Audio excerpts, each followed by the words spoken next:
Hey guys, this is Markuis for CardRunners.com, and today I'm going to be making a 4-tabling video at 100 NL on full tilt against this guy, MikeBucks.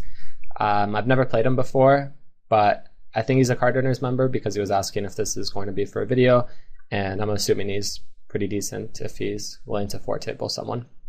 So I haven't 4-tabled someone in maybe a month or so. I took a little break from poker, and I think at the start and maybe throughout the whole session, I was a little bit flustered with the 4 tables, and I wasn't able to really make as many adjustments as I would have liked. I wasn't able to make reads on the fly and stuff like that. And I think that if you're not used to the pace of 4 or more tables, you kind of get into autopilot mode where you don't really have enough, brain power to make adjustments and make kind of subtle reads on your opponents and think about too much. You just end up making the decisions that are forced upon you and autopiloting and not really thinking about your game plan on the fly and all that. So I think you can definitely have a pretty big edge on people if you're used to 4-tabling or more players day in and day out. I think that you can get used to the pace of the game, and that can be a big edge on people. So it's worth considering.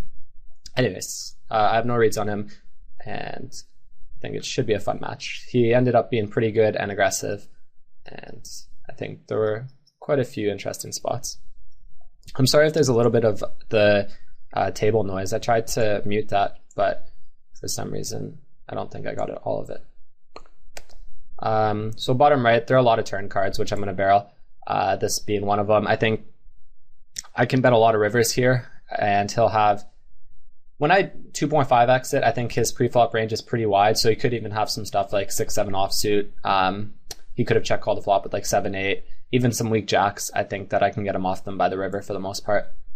I mean, I'm not really too big a fan of bluffing really early on against a regular in a spot like this, because I think people are going to be more suspicious, and they probably should be, because there is quite a bit of benefit in making some slightly looser call downs early on just for information's sake. If you know nothing about your opponent, I think you should err towards calling or trying to go to showdown more. So for instance, if you're just debating whether you should make a thin value raise on the river, if it's really close, I think that you should err towards showing down and trying to get some information on your opponent. And in general, the better you are, or the more of an edge you think you have on your opponent, the more any information is going to benefit you. So definitely with fish, I think going to showdown against fish is just so useful, because they're really not going to get any information from the showdown for the most part. They're not going to make too many adjustments, but when you see what they've shown down and how they played their hand, it can really tell you a lot about them. So I wouldn't want to, I don't know. I don't think it's great that it's early on for this 3-barrel, but nevertheless. So he check raises me, and I considered actually just shipping it in here or doing something else, because I thought that a lot of people would end up just check raising their draws on the flop. And definitely there are a lot of people who they check raise every draw. That's just their standard. And they'll still try and rep draws after check calling the flop. So obviously in a spot, if you're playing a person like that, you can either make really loose call downs or play back at them in spots like this. But I don't know that about him yet, and it is possible that he check calls the flush draw, or that he's check raising the turn with 5-7, or maybe even something thinner, although I doubt that he'd be doing it thinner than 5-7. Bottom left, I'll probably check raise here and then barrel a lot of turn cards. I think that he'll have enough weak stuff in his bet calling range on the flop. That'll go away by the turn. It's not a great turn card.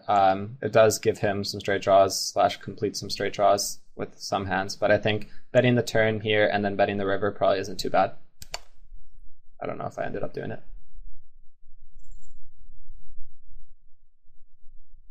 I think betting the turn to not bet the river probably isn't great.